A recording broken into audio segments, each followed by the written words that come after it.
cher Christian, ça vous dirait de me faire un petit tour? Moi, j'adore la BD. Voilà. Et c'est vrai que pour nous tous, francophones, Oui. la Belgique, c'est un peu Tintin, Hergé et toutes les BD, Alors voilà. Spirou.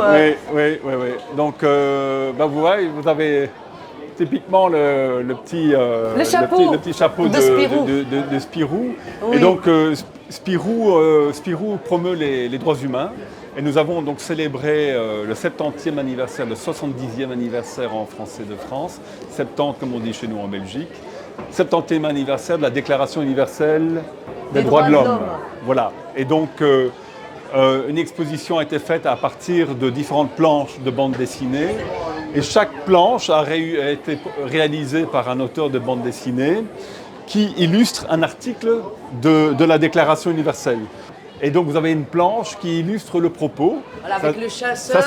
Ça se veut donc ludique et didactique. Alors, la Belgique et la bande dessinée, c'est vraiment une histoire extraordinaire parce qu'en fait, Oui. c'est les précurseurs et ça continue. Oui. Par le dessin animé, par les il y a d'autres éditions. pays, en fait, il y a d'autres pays, bien sûr, francophones, mais également anglophones, qui sont porteurs de la bande dessinée. Mais c'est vrai qu'on a connu un très fort développement de la bande dessinée à partir des années 30. Et c'est vrai que vous avez Tintin et Hergé qui sont un des tout grands grandes noms. stars. Oui, mais vous en avez d'autres. Alors vous avez Franquin avec Spirou. Lucky Luke. Vous avez Lucky Luke. Justement, je vous invite à me suivre. On va essayer de passer ici à travers la foule des jeunes, les chebeb. Qui ont droit au petit chapeau. Les chebeb qui ont droit au petit chapeau. Là, chez Angelo. Donc c'est Angelo qui le monsieur Spirou.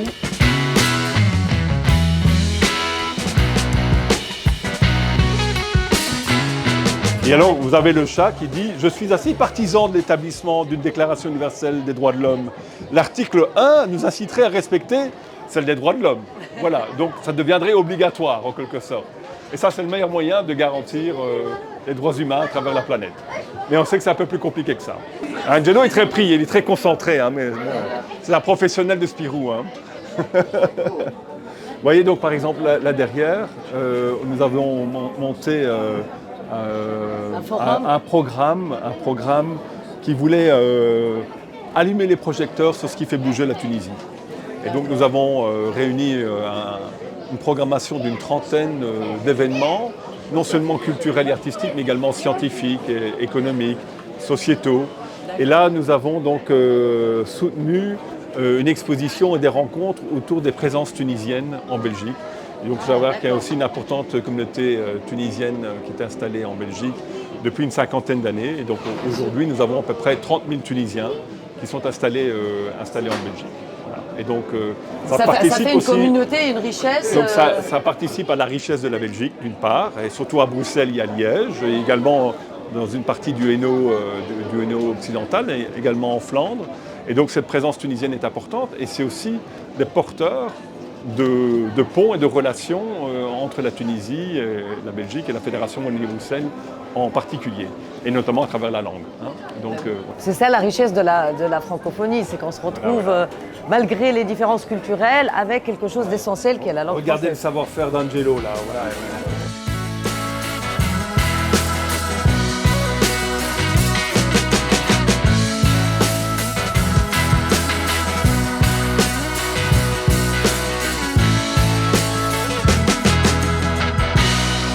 On est bien évidemment présent ici pour la francophonie multilatérale, dans toute sa diversité. Mais ce qui est intéressant aussi, c'est de pouvoir articuler les approches bilatérales et les approches multilatérales.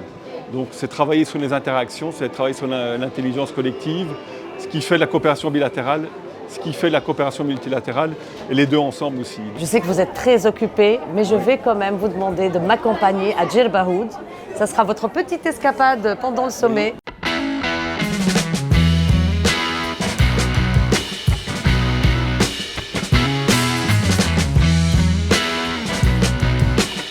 Vu qu'on a la chance d'avoir Ziad Lasm qui participe à Djerbaoud 2 et qui est présent comme par hasard aujourd'hui, ça vous dirait de nous faire un petit tour, de nous montrer quelques œuvres, quelques minutes. On peut faire un petit tour. Oui. Allez.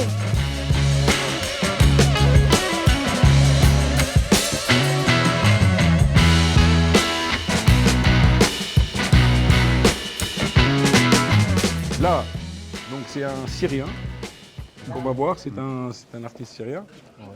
Il s'appelle Kachou. C'est très expressif, hein. On voit un peu la guerre, etc. La guerre et la valise. La valise de- évidemment. Voilà. Ah, c'est très touchant, c'est très beau. Et là, Les ravages de la guerre. Là, c'est Ah. assez intéressant. C'est parce le que- tampon de sortie. Absolument, sortie d'entrée. C'est le tampon de sortie d'entrée. Ah oui, bon. Et c'est intéressant parce qu'on peut l'interpréter comme on veut, puisqu'aujourd'hui, on parle de visa. Hein. Donc c'est également, voilà, ça interpelle sur ce thème. Hein. Et d'ailleurs, il est d'actualité, vous savez. En ce moment, C'est très c'est difficile. très difficile. Voilà, Donc voilà, moi je suis bon. Je suis tamponné également. également, voilà. Je suis bon pour le service. Exactement. Je suis bon pour le service. Donc Nilco, c'est ancien. Ça, c'est la première édition. Et qui est encore là, ça n'a pas été détruit. Non, elle ni a bout- été bien sauvegardée. 2014 alors. C'est Absolument. magnifique. C'est bien gardé. Hein. Absolument. Ouais. Ah oui. Parce d'accord. que dans cette ruelle, les habitants font attention. Ils tiennent, quoi. Ils tiennent, voilà. C'est leur petit bijou. Exactement, certains Ah, tiennent, c'est hein. magnifique. Donc éventuellement ils viennent passer un peu les poussières pour. éviter Exactement, que- donc commence à- même en peignant les murs, ils font attention Oui, bien sûr, à oui. ne pas effacer les. sûr. Mais vous pouvez Oui. continuer, hein. Ici on a encore de belles pièces. Aurore, c'est aussi un artiste qui travaille sur le mouvement. Le street art, à la base, c'était des graffeurs. Et puis ils écrivent interdiction de photographier. Exactement, donc c'est des jeunes, moi je pense que c'est des jeunes qui Et ont. c'est une communication, Voilà. parce que dans le street art, on communique avec Totalement. les artistes. Donc moi, je Bon, trouve que... certains, ça énerve certains, bien sûr, parce que les œuvres sont belles, mais c'est dans la rue. Écoutez, donc c'est aussi, ça fait partie de la règle du jeu. C'est Hein. la fragilité, c'est l'éphémère. Exactement, etc. exactement. Bah là, par exemple, il y a une œuvre. Comme cette œuvre-là. Voilà. C'est magnifique. Cette œuvre-là est Moi, magnifique. j'étais venu il y a 5 ans. Exactement. Donc cette œuvre était encore très, très préservée. Bon, là, elle suit son cours. Absolument. Et puis C'est- bon, elle est emportée par le. c'est le C'est cours de- le nomade emporté par le vent. Et là, c'est le cours de sa vie. Quoi, absolument, C'est le et cours on de sent sa qu'il vie, est, ouais. qu'il est pris par une tempête là. Hein. Oui, ça Exactement. désagrège au fur et à mesure. Et d'année en année, on le voit disparaître. En fait, il faudrait vraiment faire une succession de photos. pour Exactement. Suivre sa vie. Hein, C'est ça. La vie de l'œuvre dans la nature. Dégradé comme ça, dans 10 ans, il n'y aura pratiquement plus rien. Quoi.